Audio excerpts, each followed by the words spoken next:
বাবা কখনো বলে না যে আমার কাছে টাকা নেই, আর মা কখনো বলে না যে আমার শরীর খারাপ। আর এই দুটো মানুষের জন্য বা এই দুটো ব্যক্তির জন্য আমাদের জীবনটা আজ এত সুন্দর। তোমরা সব কেমন আছো? তো বন্ধুরা, আজকে দুটো ব্যক্তিকে নিয়ে কথা বলবো।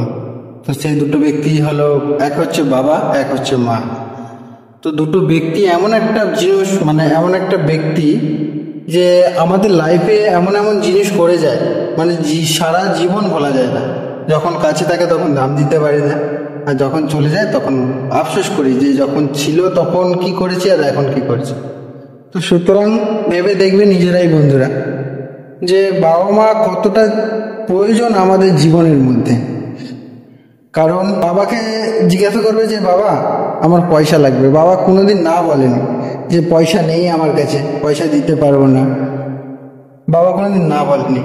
আর মাকে কোনোদিন জিজ্ঞাসা করে দেখবে, মায়ের কোনোদিন শরীর খারাপই হয়নি, মা এটা খাবো, মা ওটা খাবো, মা এটা বানিয়ে দাও, মা ওটা করে দাও, ঠিক করে দিয়েছে। মা কোনোদিন বলেনি যে আমার শরীর খারাপ আছে আমি পারবো না, বাবা কোনোদিন বলেনি যে আমার কাছে টাকা নেই আমি দিতে পারবো না।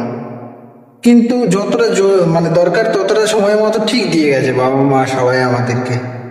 আর আমরা, বাবা মা যখন বয়স হয়, যখন ওষুধ কেনার টাকা থাকে না, যখন মানে কি বলবো বয়স হয়ে গেলে নানা রকম সমস্যা, ডাক্তার দেখাতে হয়, এ করতে হয়, তখন অনেক ছেলেপুলেরাই আছে যে বাবা মাদের দেখতে পারে না, টাকা দিতে পারে না।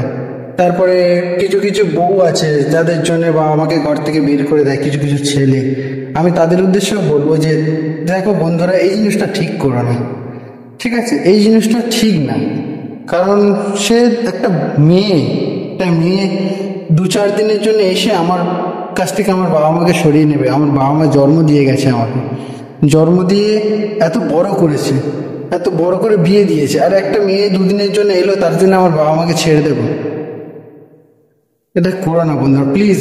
কারণ আমি দেখছি অনেক বাবা মাই মানে কেউ রাস্তাঘাটে, তারপরে অনাথ আশ্রমে, তার বৃদ্ধাশ্রমে থাকে, কিন্তু সেগুলো হয়তো তোমাদের পরিস্থিতির জন্যে।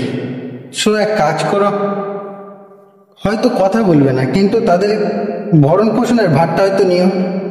কারণ বাইরে বের করে দেবে না, বাইরে দুনিয়াটা বহুত খারাপ, তোমরাও তো বাইরে ঘোরো, তোমরাও তো দেখতে পাও।